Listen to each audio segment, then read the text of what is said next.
Okay, so good evening and thank you for joining us on our fifth webinar, which tonight focuses on nuclear waste. 18for0 believes that all low carbon energy solutions, including nuclear, should be considered as we seek to achieve net zero. During our discussions with various stakeholders, the issue of nuclear waste is often raised as a concern. Indeed, the topic of nuclear waste has been to the forefront of the European Union taxonomy debate.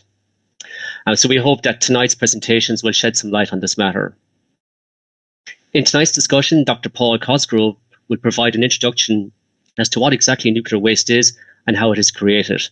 Paul will then be followed by Ms. Marion 𝗵𝗂𝗶 who will provide an overview of the French management of spent fuel.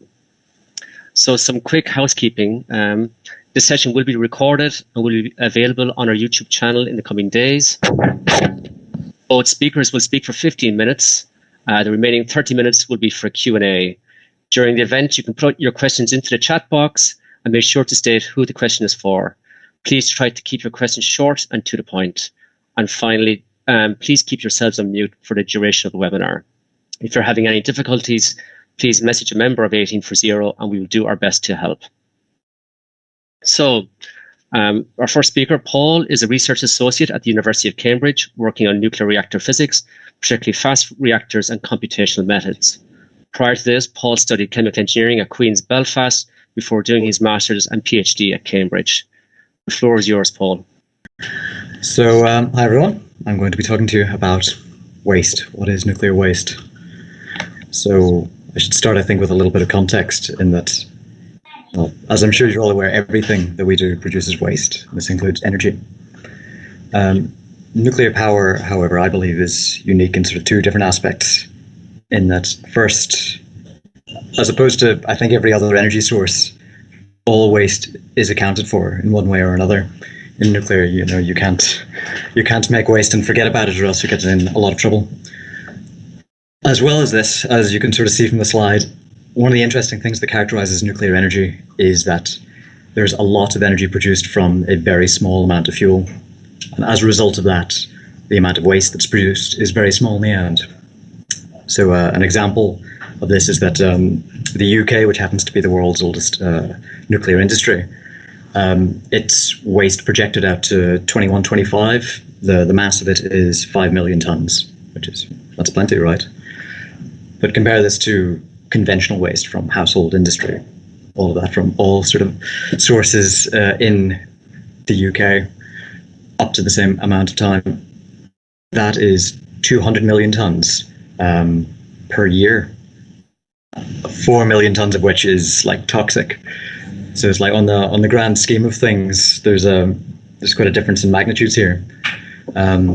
There's also, if we think of what if we didn't use nuclear, what if we replaced all nuclear power in the world with coal, say, or with gas in particular, there's a trade-off as well in terms of carbon.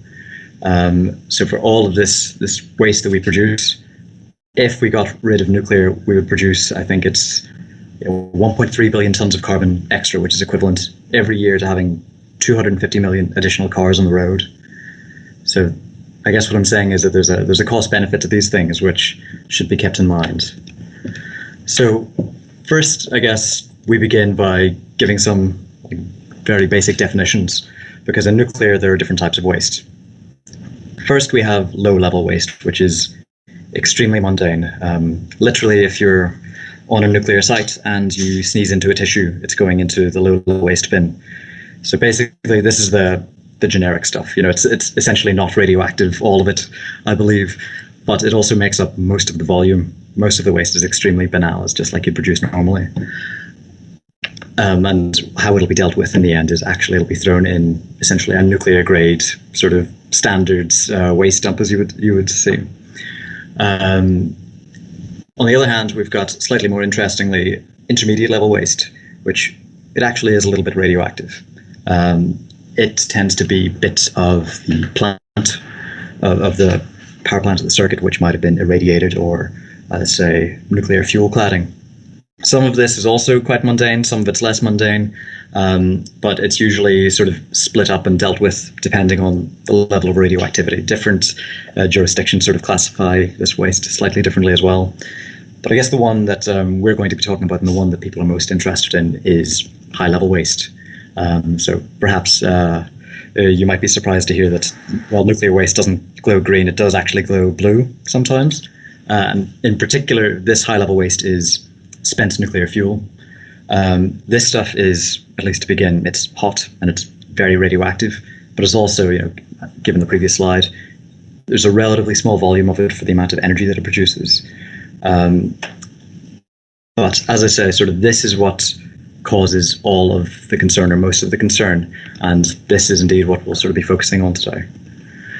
So to talk about spent fuel, to talk about high-level waste, we kind of have to know what fuel is. So here's a very brief explainer on that, which is nuclear fuel is uranium dioxide, which is what this guy on the left is holding in his hand.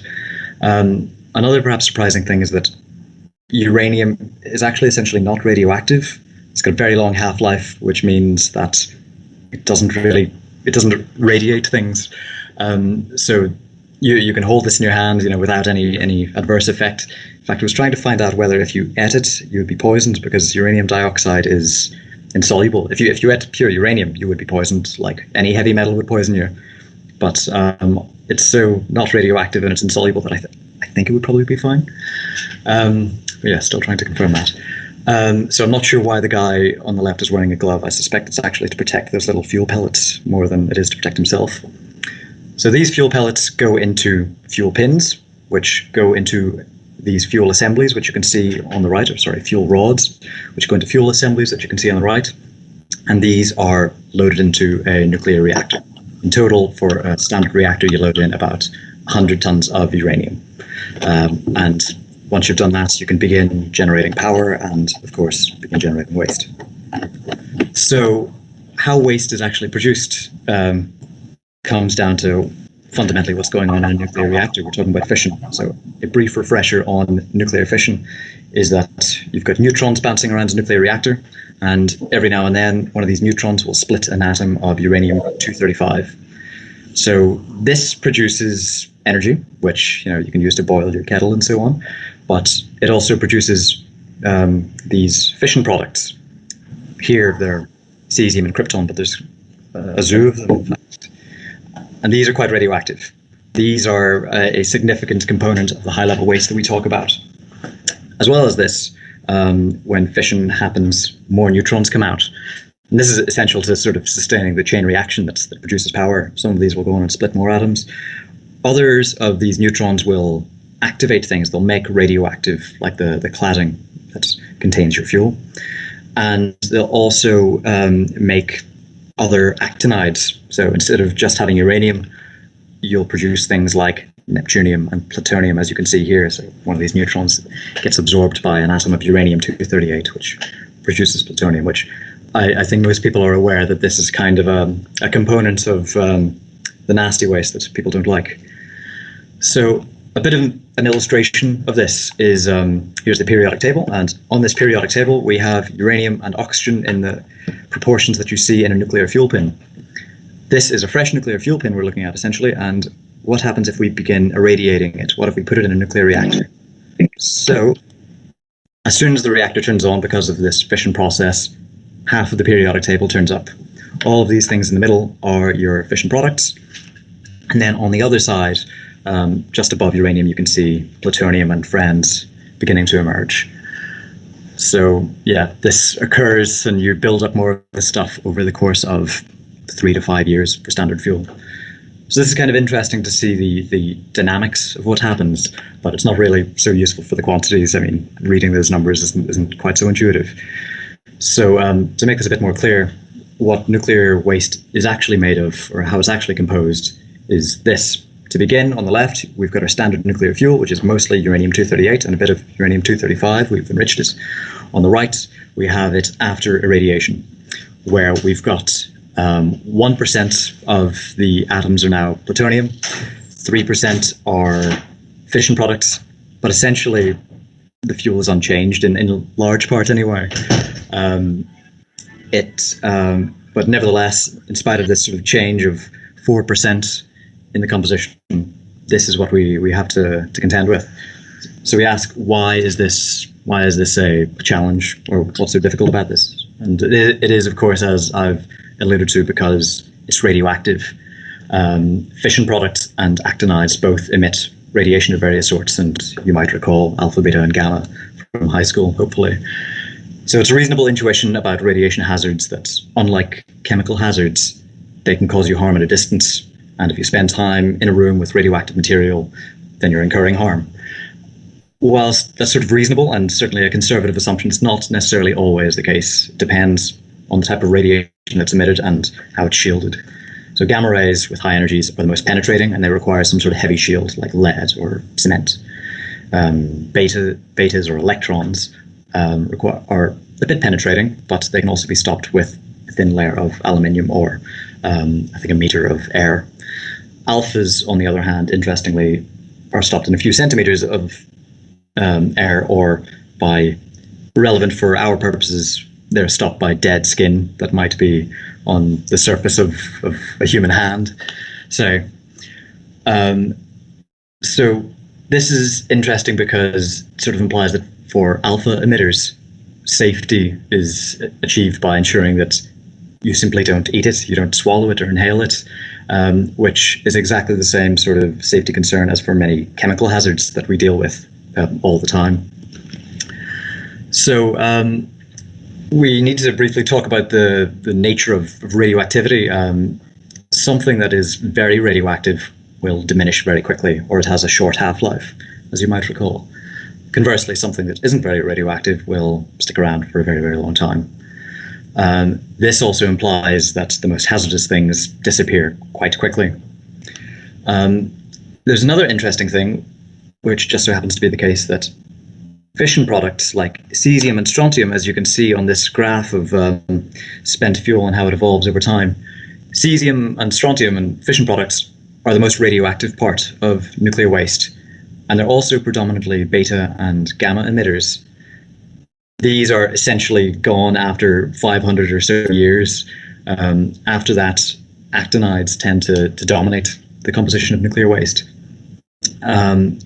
But on the other hand, actinides are alpha emitters, which means that to protect against them is literally, to not eat them largely.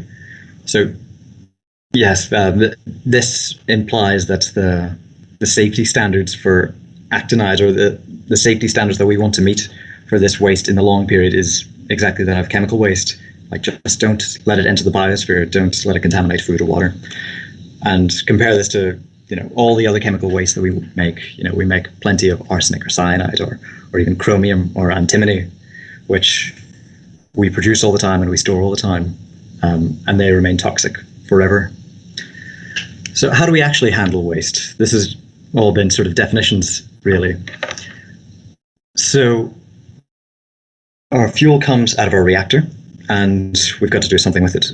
And what we do is put it in what's known as a spent fuel pool. This is for two reasons: because it's hot, we need to cool it, and because it's radioactive, we need to shield against it. And water happens to be great at both. So great that you can literally stand above one of these spent fuel pools, which you can see on the left here, and I've done so myself. And you can see those people, and you don't get a significant dose. In fact, there's a great 𝗪𝘂𝗶𝗵𝗄𝗃 comic about this, which I'll show later. So yes, you leave it in those spent fuel pools for, I think, most of a decade or so, after which they're fine to put in what are known as dry casks, or dry cask storage, or at least in the US system they are. So these casks, again, they contain plenty of radioactive waste, but it's just cement covering them. There's nothing, you don't get a significant from even standing beside them or hugging them, as you can see from my friend Paris here. One of the interesting numbers that I crunched earlier today was that apparently if you had, two of these spent fuel casks, the energy that the fuel in them would have produced over their lifetime would be more than you need to power all of Ireland's electricity for a year, which is a remarkable number, I guess, and it just goes to show the density of the fuel. in principle, one can do several other things with the waste after this. So people don't tend to leave it standing like this. People want, in the end, to bury it underground. In principle, you could do several other things to condition it further, if you like. But in the end, usually we want to deposit it in the earth. So depositing spent fuel in the earth usually elicits some pretty angry or concerned responses. How are we supposed to handle this radioactive stuff over hundreds of thousands of years? And there are lots of things we can do to ensure that it'll be safe, like do chemical kinetic studies or accelerated aging of the fuel to see how it'll disintegrate over time, or numerical simulations to see how the fuel will migrate through the ground. But actually, one of our best sort of analogies for how this happened is this place known as 𝗣𝗂𝗵𝗵𝗏, where an actual real-life nuclear reactor occurred underground, and we can see what happened to it afterwards. So French engineers were hunting for uranium once upon a time in Gabon, and they found this mine which was remarkably depleted in uranium. So they were quite surprised at this, only to discover that it was a nuclear reactor that had occurred 2 billion years ago when uranium was naturally more enriched. It turns out that this natural reactor, produced 5 tons of fission products and 1.5 tons of plutonium, which is exactly what you would get, or something very similar to what you would get from a normal reactor that we would have, a normal commercial reactor. But the interesting thing is that over 2 billion years, while Ireland moved from the same latitude as Egypt up to where it is now and rose out of the sea, the plutonium from there didn't move more than 2 meters in the rock. So this geological disposal is, I think, really sort of very significant, and it's very viable as a way to store waste for eternity, essentially, if we like. So we do it. I mean, we're not as ignorant as throwing it in the ground like that as would occur in nature. If we've got spent fuel, we're going to dig tunnels 500 meters underground. We're going to seal it up with 3 different layers of protection, and we don't expect it to move a whole lot. For what it's worth, Finland have just finished constructing one of these repositories, and Sweden have given the go-ahead for one. I don't really have time to talk about it, but I should also say there are alternative waste disposal ideas that are in place, such as deep borehole disposal, where, in principle, you could bury the waste even further down, instead of 500 meters, 5,000 meters, and it would be very cheap and modular to be able to do this. But yes, I'm running over time, so I should conclude and briefly say that I've got a bunch of interesting resources here on what the waste is, what would happen if you swam in a spent fuel pool, how safe those dry casks are, and an interesting comparison of sort of chemical and nuclear waste handling. But that's for another day. I can post them in the chat if you like. So I think that's all for me. Sorry, very good, Paul. Thanks for that. Marion is a graduate of the École Nationale de Chimie de Paris with a master's level degree of chemical science and engineering. Marion started her career as a process engineer with Orano in 2006, moving through various business units and management positions, and in July 2021 was appointed strategy director of the recycling business unit. So welcome, Marion. The floor is yours. Hello, do you hear me? We do indeed, loud and clear. Thanks, Marion. Oh, cool. Thank you. Thank you. Hello, everybody. I'm very happy to be with you tonight and to talk about waste management and more precisely about the back end of the nuclear fuel cycle. So, Jerry, it's you. You are moving the slide? Or is it Sarah? Or it's Sarah. Sarah's going to move the slides. Okay, Sarah. So please, Sarah, the next slide, please. Okay, that's great. Third time lucky. So first of all, yeah, that's great. First of all, I would like to introduce you to the 2 main fuel cycle options based on the processing of material through the fuel cycle. They are the open cycle option and the closed cycle option. The closed cycle option, the orange line, uses uranium in light water reactor and will dispose of the spent fuel after an extended storage period in a deep geological repository. And in the closed cycle, the used nuclear fuel is reprocessed to recover valuable material, I mean uranium and plutonium, that are again used in light water reactor. And the high-level waste from reprocessing of the used nuclear fuel will be disposed in a deep geological repository after a long-term storage. So as you can see, there are many challenges, opportunity, and risk that are shared by all the fuel options to a similar degree. For example, all require deep geological disposal, and none of those are operating anywhere in the world, even if some are today under construction. But however, some challenges, opportunity, and risk are extremely different among the fuel cycle option. First of all, the amount of natural uranium required at the front end of the fuel cycle is very different among the two fuel cycle options. Because in the closed cycle option, you reduce the amount of natural uranium by 25% compared to the open cycle option in the case of mono-recycling. And this reduction of natural uranium consumption have a positive impact on preserving natural resources and energy independence. The other main difference is about the characteristic of the material that requires disposal, that is very different among the fuel cycle option, because the open cycle option disposes of spent nuclear fuel, and the closed option disposes of high-level waste from reprocessing. And the volume of high-level waste is also very significantly less from closed cycle compared to the open cycle. But we can say that there is no optimal solution that would drive whole country to a common fuel cycle or back-end strategy. But what is important is that whole country need to implement a strategy for the back-end of the fuel cycle up to the disposal of the waste. And that's very important. And all stages have to be considered to assess the overall technical and economical performance of an value. So Sarah, the next slide, please. Right.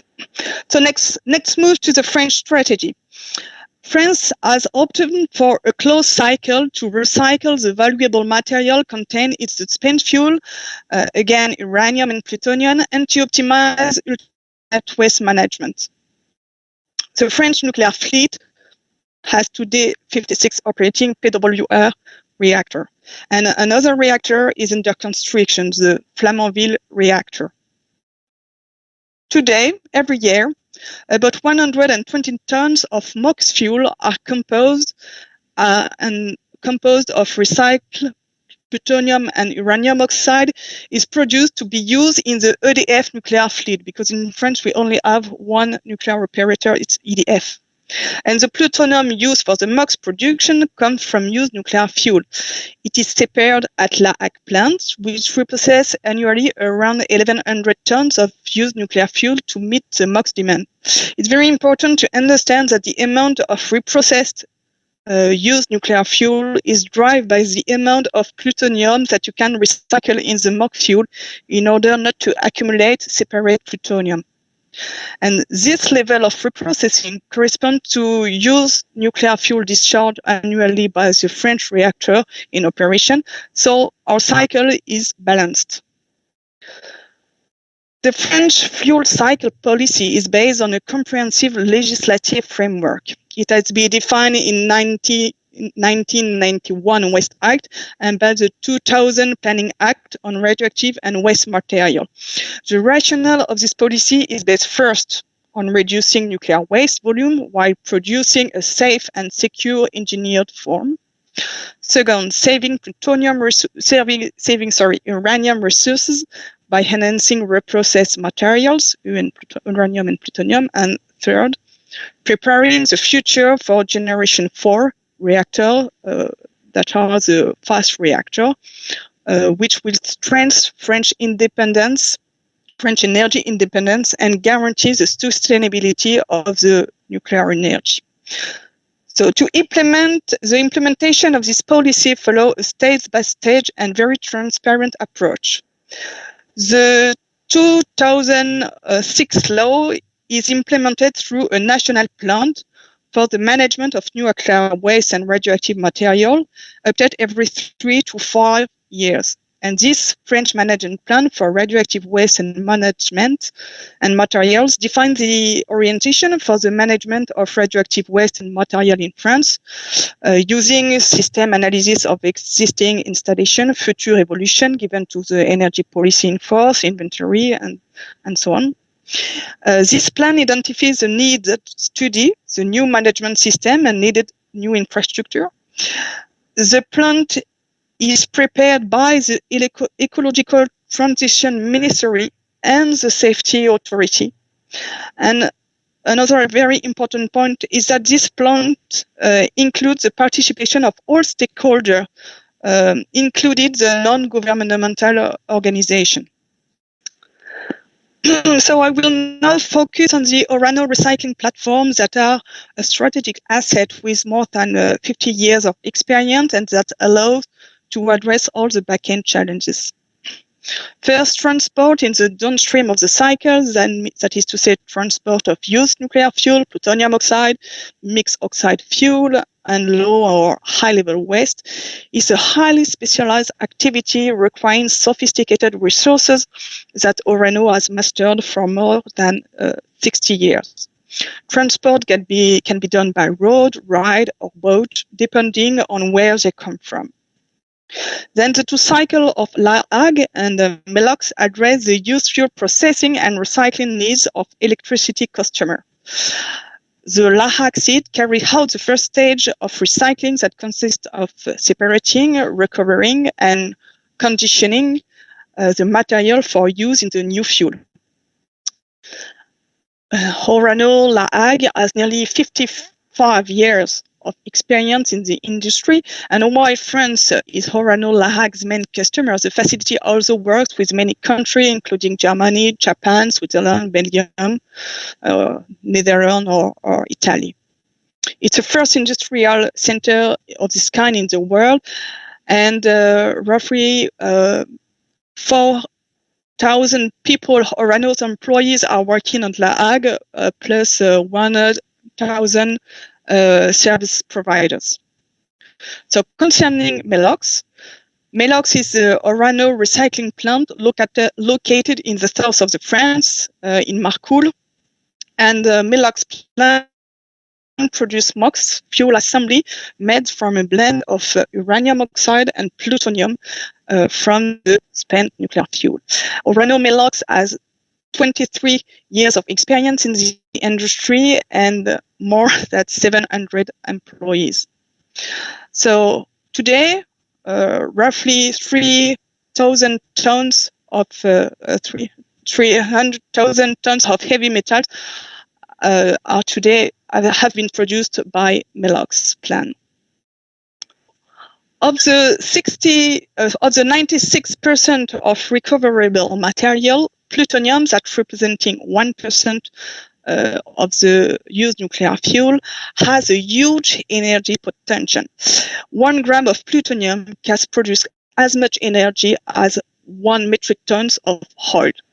So that's why it's very important to recycle plutonium that has a positive impact on preserving natural resources and energy independence. As I said before, this plutonium is extracted from the material contained in the used fuel at La Hague, and there it is purified, conditioned in a stable form as plutonium oxide, and stored before shipping to Melox plant. So the MOX fuel is composed of depleted uranium, roughly 92%, and plutonium, about 8%.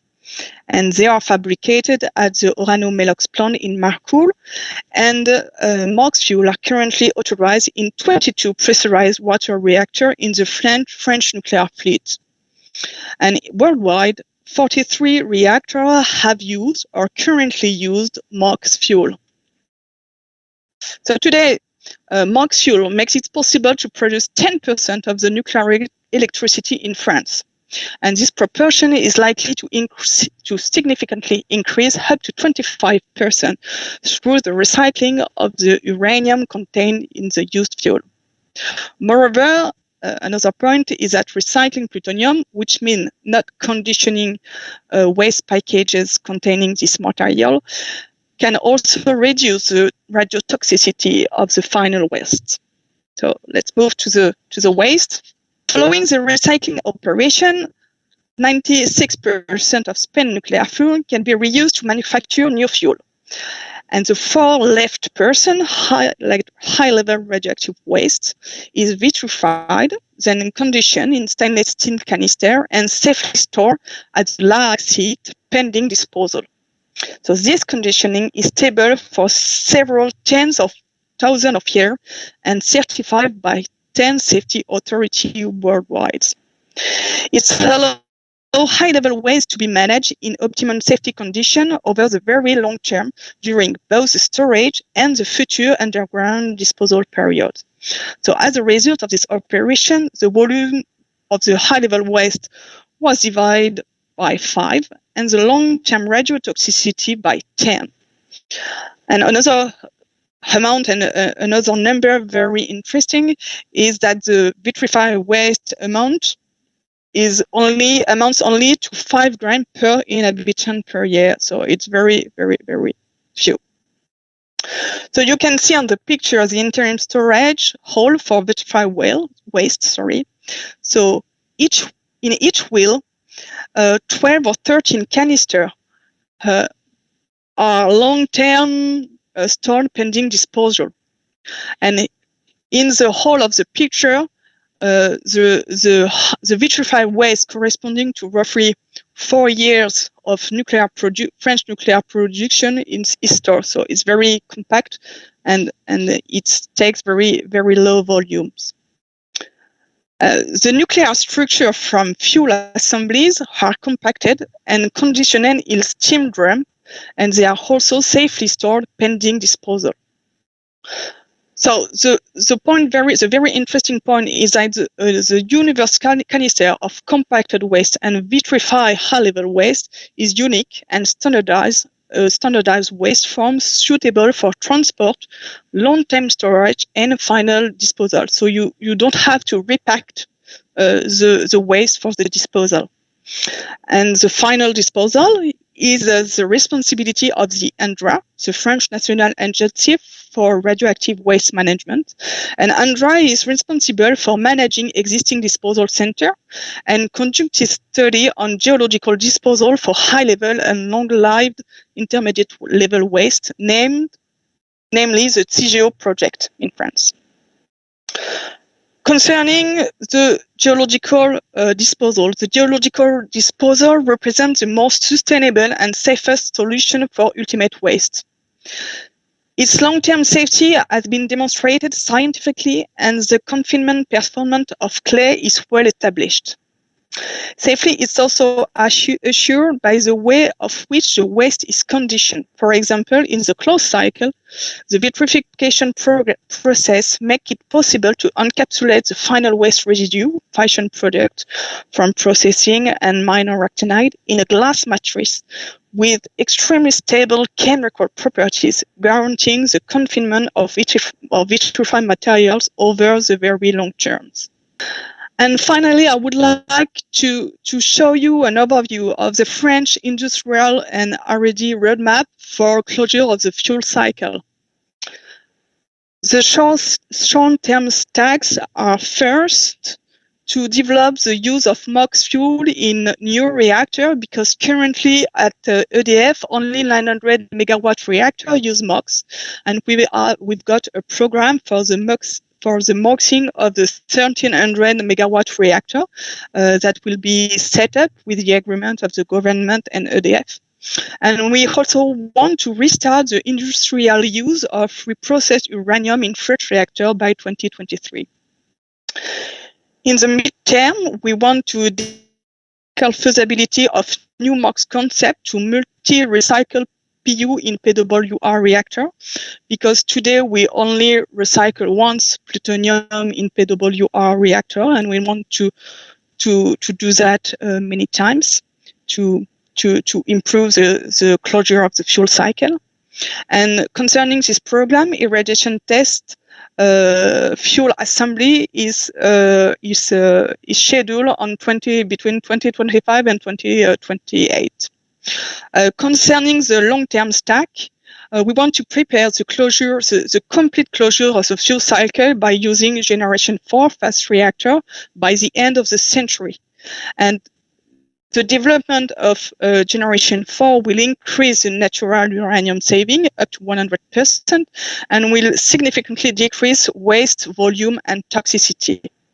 And we want to consolidate the scientific and technical knowledge and strengthening skill of the physics facts on reactor and associated fuel.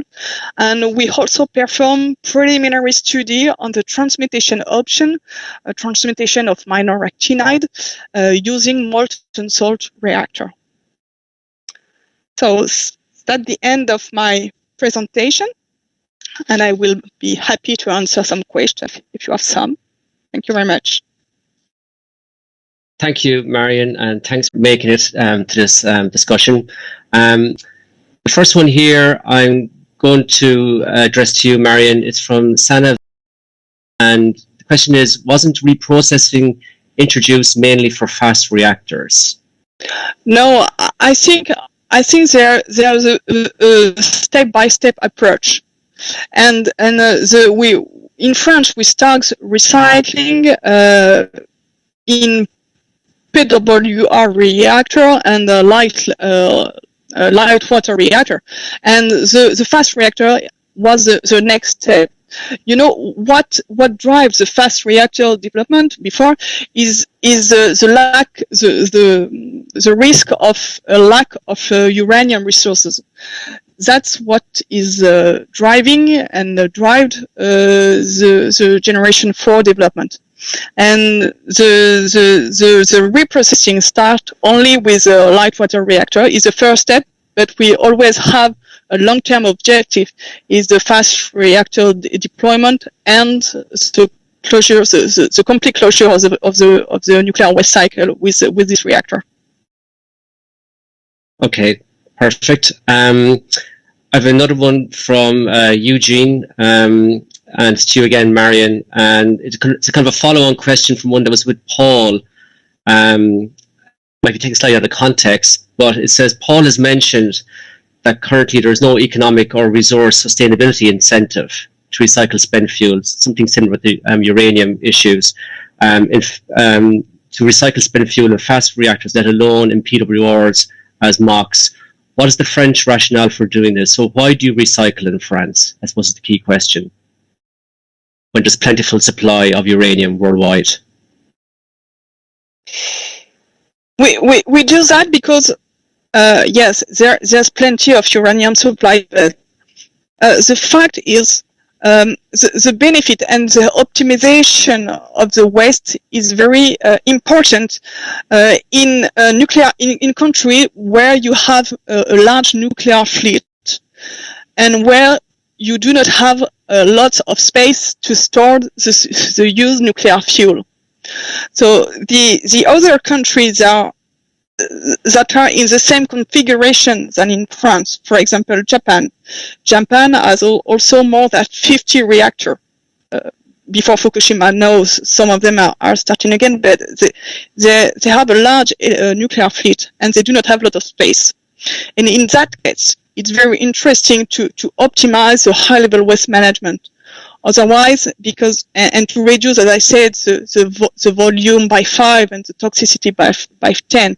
So it's an optimization of the high-level waste management.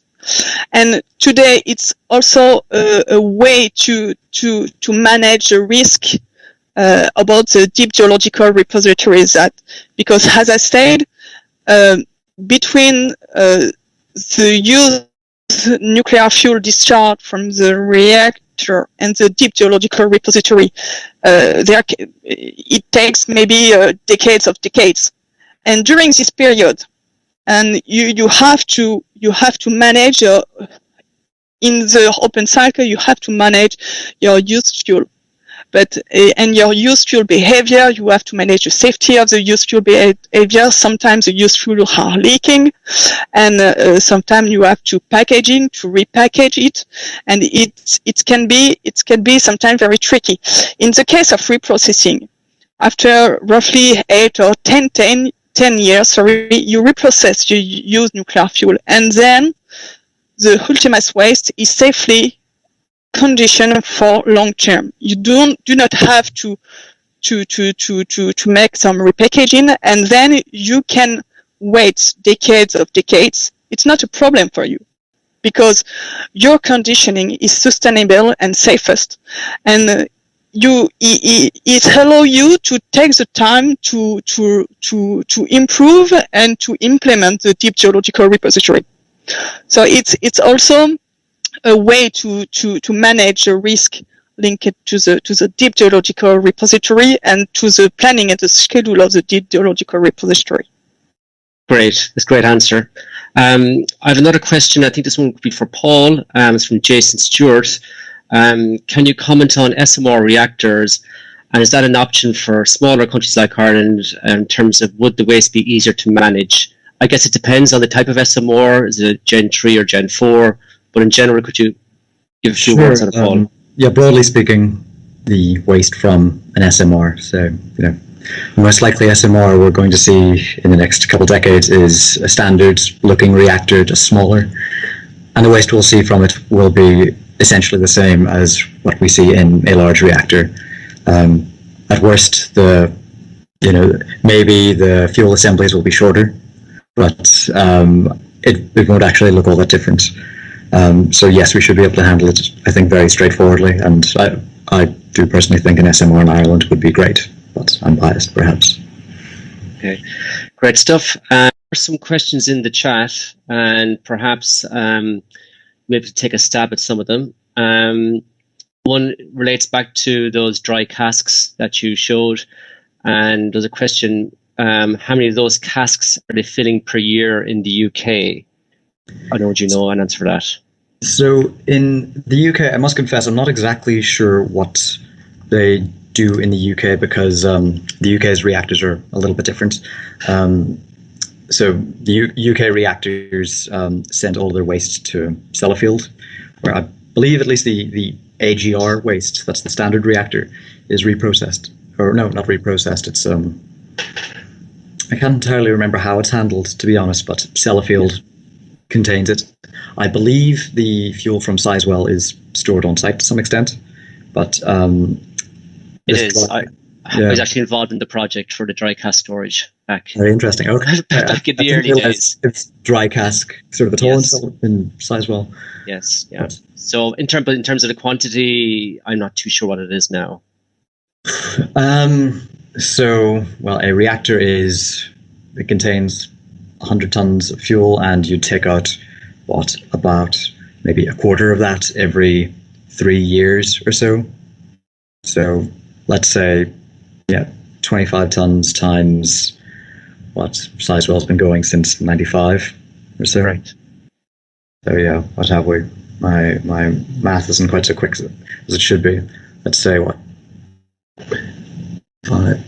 25-ish years-ish. Or I think I think it's only recently commissioned the dry cask storage facility there. It's usually dependent on when the spent fuel pond starts to become full. They need to start moving down to dry cask. That's the driver. So you still have the fuel within the pond as well. And then another question from Louis, just a clarification, spent fuel is high level waste. Is that correct? I believe a lot of different places define it slightly differently. So I only just learned that I think the UK actually, of all places, doesn't classify spent fuel as high level waste, whereas the US does, for example. But it's a definitional thing, but I mean, spent fuel is about as radioactive as it gets. So. Yeah. Here's one to be close to your heart, Paul, from John.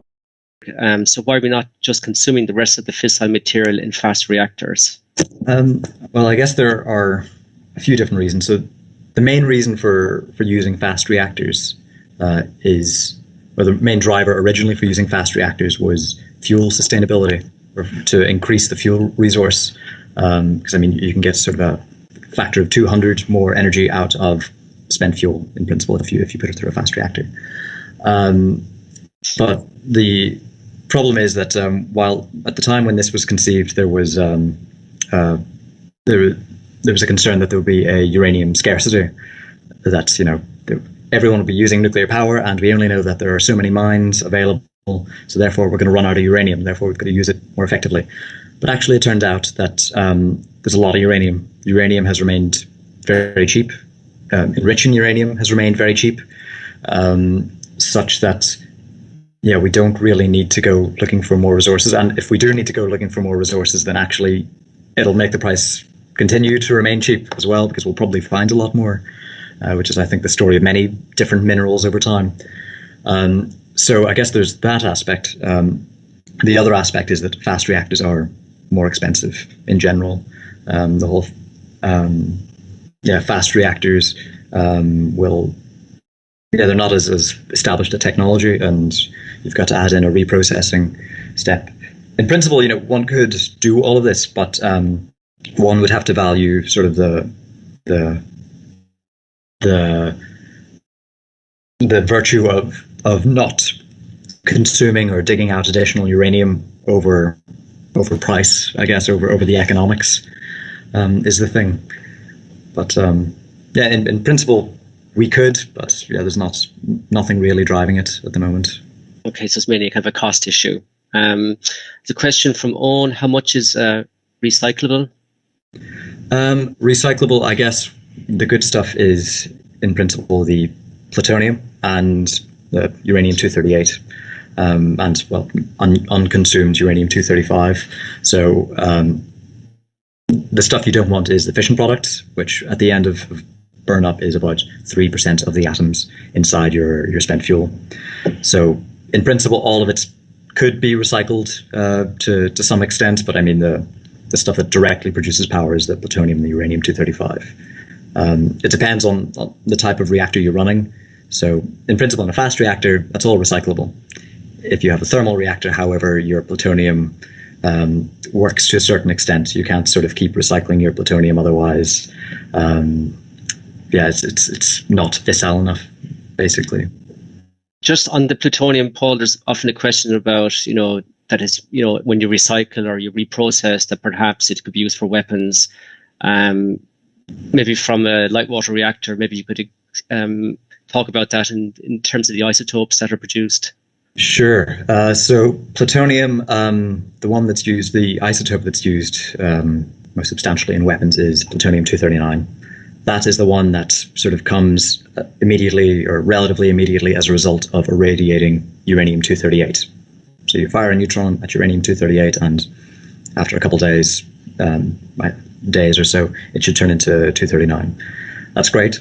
But then 239 can also capture neutrons and turn into 240, 241, these other things, so while 239 is very fissile, and so is 241 actually, the higher isotopes of plutonium also generate a lot of heat, and they generate a lot of neutrons spontaneously.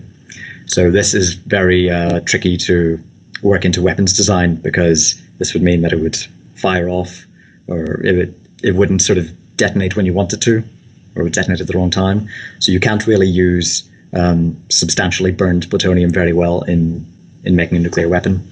People who do make nuclear weapons out of plutonium, what they do is they have reactors especially designed for it, where you irradiate your fuel for a very short period, I think 1 or 2 months. So, and then you immediately take it out and reprocess it to get this nearly pure 239, or as pure a 239 as you can acquire.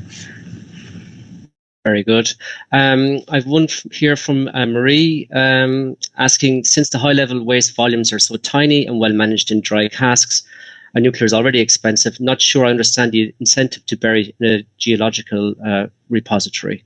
Sure. No, I mean, that's, I think, a fair point to some extent. Burying it in a geological repository it's an ethical thing, I suppose. The idea is we shouldn't leave this sitting around for future generations to take care with. Let's put it in the ground and leave it once and for all. Because in principle, I personally do think that dry casks are great. They're very robust. And as I said at the end, there's a great video that I didn't have time to show of people setting these dry casks on fire and crashing a rocket-propelled train into them, and they're pretty sturdy. But they do need some taking care of, and if this waste is going to be there for 100,000 years or whatever, then we can't necessarily guarantee that there will be someone making sure it's taken care of. But I guess I would personally say it's definitely more an ethical concern than a real concern, in my personal opinion. I have another question from Florencia, and this is for Marion, and this is probably the final question of the evening. Probably we'll see how long it takes. Does France have any plans to increase the fuel cycle operation in light water reactors, for example, to 24 months as a long-term fuel management? And in addition, sorry, I have it here. In addition, have you considered to make a core mixture between 50% uranium dioxide and 50% MOX of the total fuel assemblies loaded? So maybe I'll go with the first one. I'm not too sure what the fuel cycle is in France, but do they plan to extend to a 24 months fuel cycle in your light water reactors? I'm not sure to right understand the question. The 25 months is the management of the fuel inside the reactor. Yes. Maybe France is on 12 or 18 months. I'm not too sure, but does France plan to go to 24 months as the fuel management? What we can say is today around the world there is a trend to increase the uranium-5 content in the fresh nuclear fuel, and to extend the period in reactor. In France, we are not today. It's maybe an option, but it's not. The question is more for EDF than for Orano, but anyway, in France, the fact is that our safety authority now is asking us to have a fuel cycle in reactor not longer than 18 months. So today, it's not really an option that we are investigating in the French cycle. Okay, and then the final question, then it's from Florencia as well, and it's have you considered to make a core mixture between 50% UO2 and 50% MOX of the total fuel assemblies loaded? I think reactors needs quite a lot of redesign for loading heavily in MOX. MOX is not very good in light water reactors generally, because it can affect the value of your control rods, for example. It can affect some other performance criteria. So ideally, for an operating reactor, to minimize the amount of MOX. Yes, what we can say is that today we've got roughly 1/3 of the core with MOX fuel, and we can't do much more. What we are today studying, and that's how middle terms take, is to develop a new concept of MOX to multi-recycle plutonium in a PWR reactor. And in this concept, the objectives today in the nuclear and the core calculation tend to say that we can achieve roughly 50% MOX in reactor. But this core 50% MOX and 50% UOX is not achievable in the operating reactor of today. It can be maybe achieved in the next PWR reactors that maybe we will construct in the few years. So it's the next generation of PWR reactor. Okay, not for the current, yeah. Okay, excellent. No, not for the EPR2. Yeah. Okay, super. I know there's some other questions in the chat, and unfortunately we're going to run out of time here. So we're going to take a note of those questions, and Sarah and the team will try to get answers for them and send the answers to the individuals in question. In order to close us out, first of all, I'd like to thank you to everyone who joined us tonight, and especially to Paul and Marion. There was massive interest in this topic, with almost 200 people taking part tonight. Some key takeaways that I hope the audience will realize is that we know that nuclear waste is well understood and is extremely small. Nuclear waste has been safely managed for decades without any issues. And as we can see, there are many proven options for managing and minimizing waste, with the ultimate goal to move from an open to a closed fuel cycle. And finally, we'll be holding another discussion on the 15th of March on the EU taxonomy. We hope you can join us on March 15th. And in the meantime, you can find us on LinkedIn, Twitter, and Instagram, and our website, 𝗤𝗏𝗋𝗋 where you can also find a report on nuclear energy development in Ireland. Thank you very much, and good evening.